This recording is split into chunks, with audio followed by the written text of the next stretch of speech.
श्री भगवान बोले, ज्ञानों में भी अत्युत्तम उस परम ज्ञान को मैं फिर कहूँगा, जिसको जानकर सब मुनिजन इस संसार से मुक्त होकर परम सिद्धि को प्राप्त हो गए हैं। इस ज्ञान को आश्रय करके अर्थात धारण करके मेरे स्वरूप को प्राप्त हुए पुरुष सृष्टि के आदि में पुनः उत्पन्न नहीं होते और प्रलय काल में भी व्याकुल नहीं होते। हे अर्जुन, मेरी महत ब्रह्मरूप मूल प्रकृति संपूर्ण भूतों की योनि है, अर्थात गर्भाधान का स्थान है, और मैं उस योनि में चेतन समुदाय रूप गर्भ को स्थापन करता हूँ। उस जड़ चेतन के सहयोग से सब भूतों की उत्पत्ति होती है। हे अर्जुन, नाना प्रकार की सब योनियों में जितनी मूर्तियां अर्थात शरीरधारी प्राणी उत्पन्न होते हैं, प्रकृति तो उन सब की गर्भधारण करने वाली माता है और मैं बीज को स्थापन करने वाला पिता हूँ। हे अर्जुन, सत्वगुण, रजोगुण और तमोगुण ये प्रकृति से उत्पन्न तीनों गुण अविनाशी जीवात्मा को शरीर में बांधते हैं। हे निष्पाप, उन तीनों गुणों में सत्वगुण तो निर्मल होने के कारण प्रकाश करने वाला और विकार रहित है, वह सुख के संबंध से और ज्ञान के संबंध से अर्थात उसके अभिमान से बांधता है। हे अर्जुन, रागरूप रजोगुण को कामना और आसक्ति से उत्पन्न जान, वह इस जीवात्मा को कर्मों और उनके फल के संबंध में बांधता है। हे अर्जुन, सब देहाभिमानियों को मोहित करने वाले तमोगुण को तो अज्ञान से उत्पन्न जान, वह इस जीवात्मा को प्रमाद, इंद्रियों और अंतःकरण की व्यर्थ चेष्टाओं का नाम प्रमाद है, आलस्य कर्तव्य कर्म में अप्रवृत्ति रूप निरुद्यमता का नाम आलस्य है, और निद्रा द्वारा बांधता है। हे अर्जुन, सत्वगुण सुख में लगाता है और रजोगुण कर्म में तथा तमोगुण तो ज्ञान को ढंक कर प्रमाद में भी लगाता है। हे अर्जुन, रजोगुण और तमोगुण को दबाकर सत्वगुण, सत्वगुण और तमोगुण को दबाकर रजोगुण, वैसे ही सत्वगुण और रजोगुण को दबाकर तमोगुण होता है अर्थात बढ़ता है। जिस समय इस देह में तथा अंतःकरण और इंद्रियों में चेतनता और विवेक शक्ति उत्पन्न होती है, उस समय ऐसा जानना चाहिए कि सत्वगुण बढ़ा है। हे अर्जुन,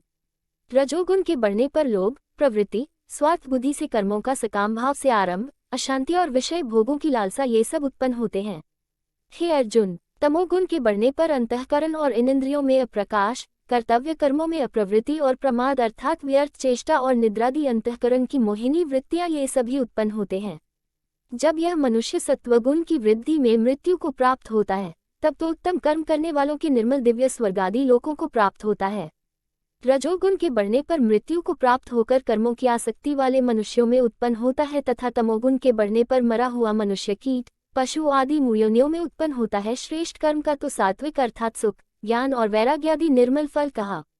है। राजस कर्म का फल दैख एवं तामस कर्म का फल अज्ञान कहा है। सत्वगुण से ज्ञान उत्पन्न होता है और रजोगुण से निःसंदेह लोभ तथा तमोगुण से प्रमाद इसी अध्याय के श्लोक 3 में देखना चाहिए, और मोह इसी अध्याय के श्लोक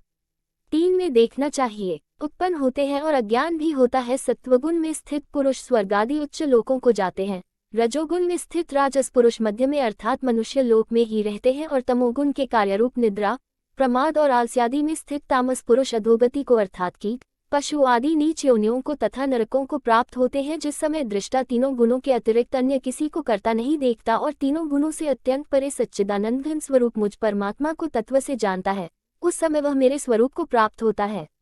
यह पुरुष शरीर की बुद्धि, अहंकार और मन तथा 5 ज्ञानेंद्रियां, 5 कर्मेंद्रियां, 5 भूत, 5 इंद्रियों के विषय, इस प्रकार इन 23 तत्वों का पिंड रूप यह स्थूल शरीर प्रकृति से उत्पन्न होने वाले गुणों का ही कार्य है। इसलिए इन तीनों गुणों को इसी की उत्पत्ति का कारण कहा है। उत्पत्ति के कारण रूप इन तीनों गुणों को उल्लंघन करके जन्म, मृत्यु, वृद्धावस्था और सब प्रकार के दुखों से मुक्त हुआ परमानंद को प्राप्त होता है।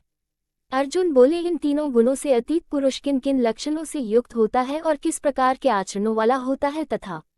हे प्रभु, मनुष्य किस उपाय से इन तीनों गुणों से अतीत होता है। श्री भगवान बोले, हे अर्जुन, जो पुरुष सत्वगुण के कार्यरूप प्रकाश, अंतःकरण और इंद्रियादि को आलस्य का अभाव होकर जो एक प्रकार की चेतनता होती है, उसका नाम प्रकाश है को, और रजोगुण के कार्यरूप प्रवृत्ति को तथा तमोगुण के कार्यरूप मोह, निद्रा और आलस्य आदि की बहुलता से अंतःकरण और इंद्रियों में चेतन शक्ति के लय होने को यहाँ मोह नाम से समझना चाहिए। को भी न तो प्रवृत्त होने पर उनसे द्वेष करता है और न निवृत्त होने पर उनकी आकांक्षा करता है। जो पुरुष एक सच्चिदानंद घन परमात्मा में ही नित्य एक ही भाव से स्थित हुआ इस त्रिगुणमयी माया के प्रपंच रूप संसार से सर्वथा अतीत हो गया है, उस गुणातीत पुरुष के अभिमान रहित अंतःकरण में तीनों गुणों के कार्यरूप प्रकाश, प्रवृत्ति और मोहादि वृत्तियों के प्रकट होने और न होने पर किसी काल में भी इच्छा द्वेष आदि विकार नहीं होते हैं। यही उसके गुणों से अतीत होने के प्रधान लक्षण है। जो साक्षी के सदृश स्थित हुआ गुणों द्वारा विचलित नहीं किया जा सकता और गुण ही गुणों में बरतते त्रिगुणमयी माया से उत्पन्न हुए अंतःकरण सहित इंद्रियों का अपने अपने विषयों में विचरना ही गुणों का गुणों में बरतना है ऐसा समझता हुआ जो सच्चिदानंद घन परमात्मा में एक ही भाव से स्थित रहता है एवं उस स्थिति से कभी विचलित नहीं होता। जो निरंतर आत्मभाव में स्थित दैक सुख को समान समझने वाला, मिट्टी पत्थर और स्वर्ण में समान भाव वाला, यानी प्रिय तथा अप्रिय को एक सा मानने वाला और अपनी निंदा स्तुति में भी समान भाव वाला है, जो मान और अपमान में सम है, मित्र और वैरी के पक्ष में भी सम है एवं संपूर्ण आरंभों में कर्तापन के अभिमान से रहित है, वो पुरुष गुणातीत कहा जाता है। और जो पुरुष अव्यभिचारी भक्ति योग केवल एक सर्वशक्तिमान परमेश्वर वासुदेव भगवान को ही अपना स्वामी मानता हुआ स्वार्थ और अभिमान को त्याग कर श्रद्धा और भाव सहित परम प्रेम से निरंतर चिंतन करने को अव्यभिचारी भक्ति योग कहते हैं, द्वारा मुझको निरंतर भजता है, वह भी इन तीनों गुणों को भली भांति लांघ कर सच्चिदानंद घन ब्रह्म को प्राप्त होने के लिए योग्य बन जाता है। क्योंकि उस अविनाशी परब्रह्म का और अमृत का तथा नित्य धर्म का और अखंड एक रस आनंद का आश्रय मैं हूँ।